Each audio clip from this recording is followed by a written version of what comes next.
देखु आपण मैंने समस्ते जानी Utkarsh Odisha make in Odisha conclave आयोजन परे परे आमे खोर्धा ठारे पाखापाखि 13टी प्रकल्पर शिलान्यास करूँ। सेठी विभिन्न टेक्सटाइल कतुरु आरंभ करी आमर रेलवे वागन व्हील कतुरु ये डिफरेंट इंडस्ट्री सेठी शिलान्यास माननीय मुख्यमंत्री द्वारा होता एवं आगामी 22 तारिख रे जाजपुर रे मध्य पाखापाखि 12टी प्रकल्पर शिलान्यास हम 4टी प्रकल्पर उद्घाटन करा पाखापाखि 1,14,000 कोटी टंकार से दिन शिलान्यास एवं उद्घाटन करा या द्वारा 34,000 एम्प्लॉयमेंट सृष्टि हम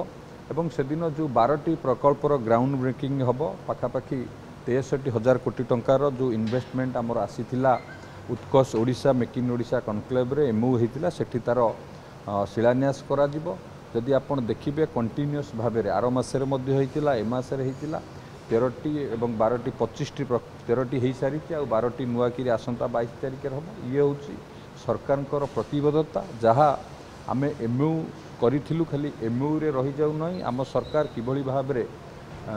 शिल्प संस्था सहित लोक मानकर विश्वास को जीतिकी काम करुथिबारु या आज ताहार प्रतिफलन होउची एवं सरकारଙ୍କର जो प्रतिश्रुति थिला